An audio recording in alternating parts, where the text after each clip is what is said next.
Okay, guys, so we're gonna pick up where we left off with that last video and start talking about really the major things that happen during pregnancy, and also a little bit about labor and the postnatal period. So within there are going to be within when you're pregnant, you develop these things in addition to helping the zygote to develop. It's called stem cells. And essentially, what they do is they perform, they're basically unspecialized cells that eventually become specialized cells. And they have a certain level of potency based off of where they're going to go. Okay? So you have the totipotent stem cells, and these are going to be basically for any cell type. They can be found mostly in the zygote. Your pluripotent stem cells, those are going to be the ones that are responsible for your germ layers, which we will talk about in a minute here.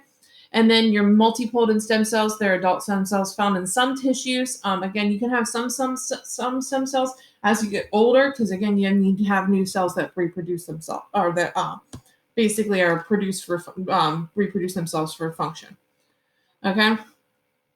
So within there are going to be 3 primary germ layers, and what those essentially are is going to be different layers that respond to specific organ systems and body systems that we've been talking about this entire semester.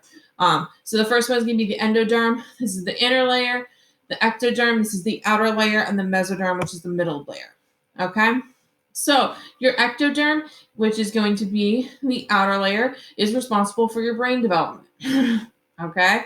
Brain and spinal cord development. The endoderm, that's going to be more for your lungs, heart, lungs, not necessarily heart, I apologize.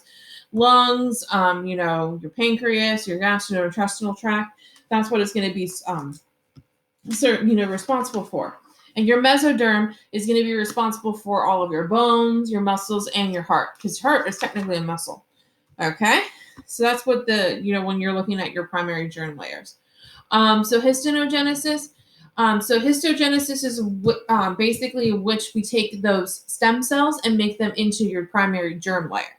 And that way that they process by which that giant primary germ layer becomes part of the tissues that you need to develop those specific areas. So it's not all going to happen at the same time, because again, remember, you have as a baby, you have different areas that are going to develop at specific times. Okay. Organogenesis. So that's going to basically make your tissues go from this. So basically, you've gone from your cells to your tissue, and now you're going from a tissue to an organ. Okay.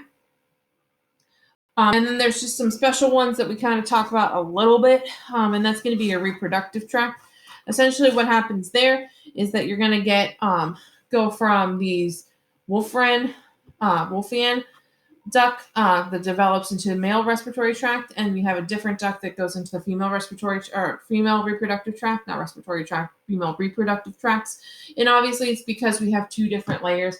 This happens a little bit before, like around week 16, a little bit before that. And then usually by week 20, you can really tell what the gender of your baby is going to be.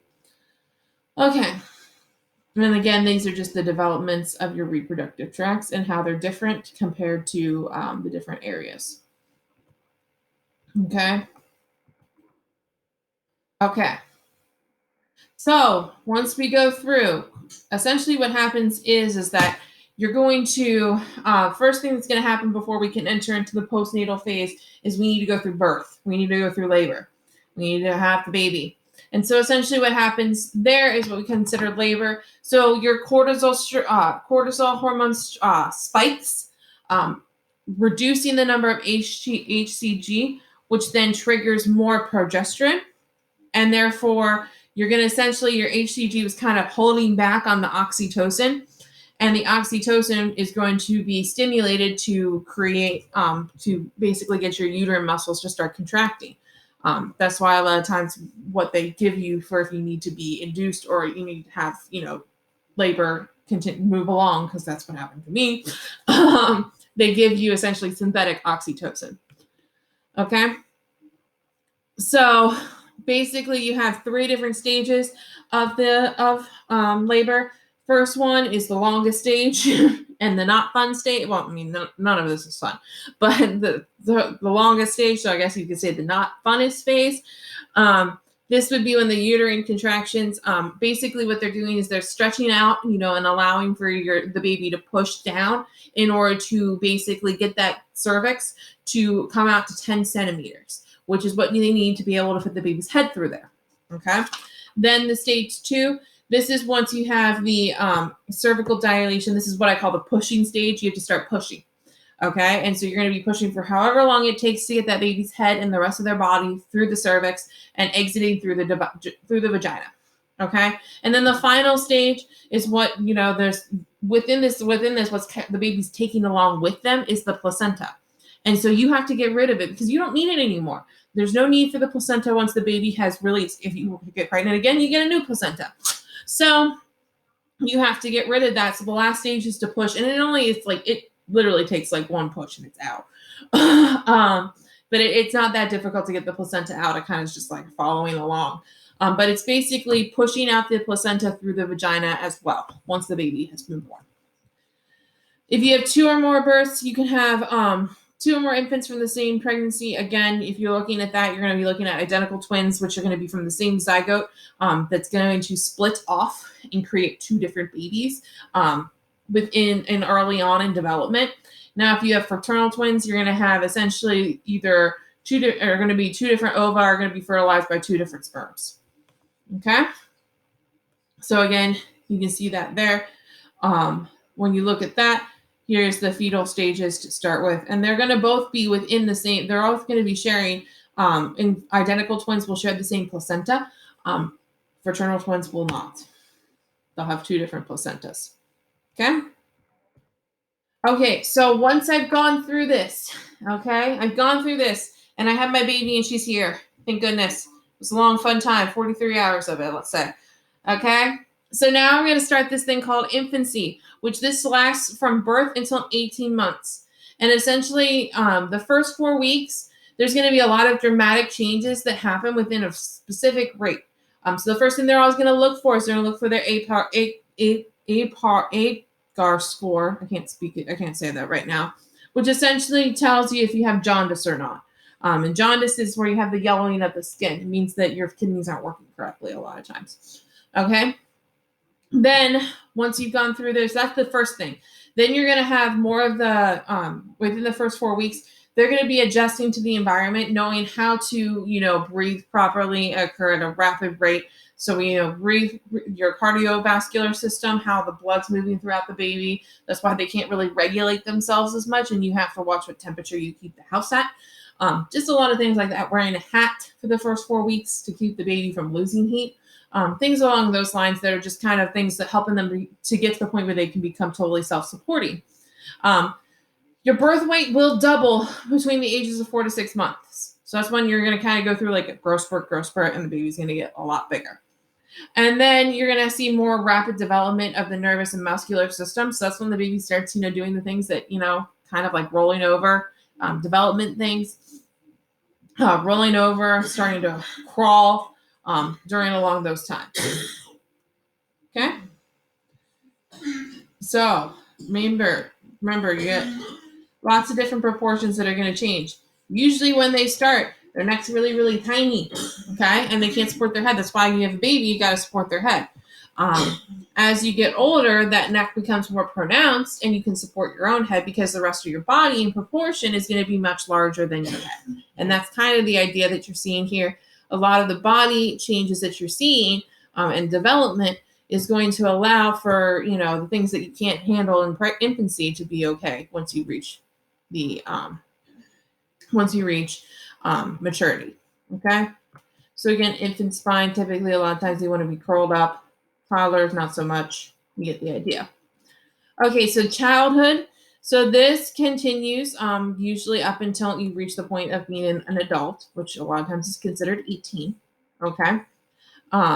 So early childhood, this is where it's rapid, month to month, you see a lot of different gains, a lot of different things that they're going to learn. Speech, is an example of that. Speech, we look at making sure that they're able to walk, learning how to write, things along those lines. Those big milestones, those are actually developmental things that are indications that the rest of your body has been growing appropriately. Okay? By the age of 6 years, the child looks more like a pre-adolescent than an infant or a toddler. And therefore, you kind of start getting more, intelligence and muscular systems, they start to develop more. I always kind of think of it as, that's where, and also you do a lot of growing. And that's because of those things. And so kind of like, grow out, grow up. Okay. But typically by the time you're 6, you start losing your baby teeth or your additionist teeth.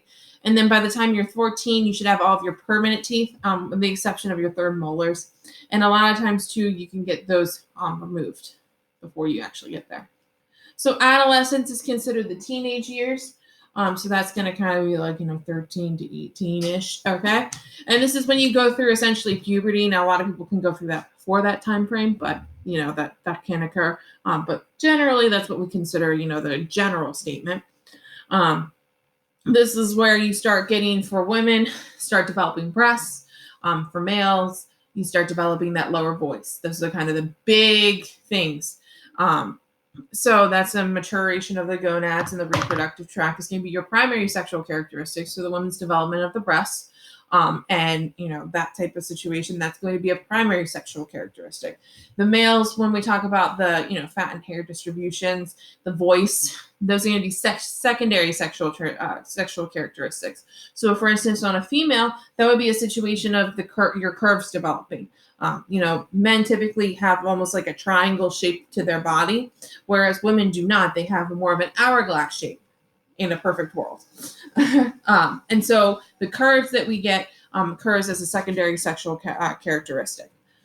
Adulthood, again, that's just maintaining all of those existing body tissues that you've developed. Okay. So these are the examples of hormone changes that can occur. Again, this is also mostly occurring. These can occur in both male and female. This one mostly occurs in males. Okay. And then when we talk about growth, and when we talk about centimeters per year, so your first couple of years, you're going to see a significant amount of growth.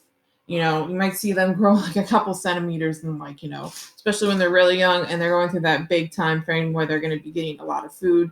And doubling in birth weight, they're going to be shooting up. Okay. They're going to be stretching out and you're going to see a lot of difference. If you measure them on a consistent basis, you will see a lot of growth in centimeters per year. However, that'll kind of taper off as they get older. And then they'll have another major growth spurt once they hit puberty, whatever that might be.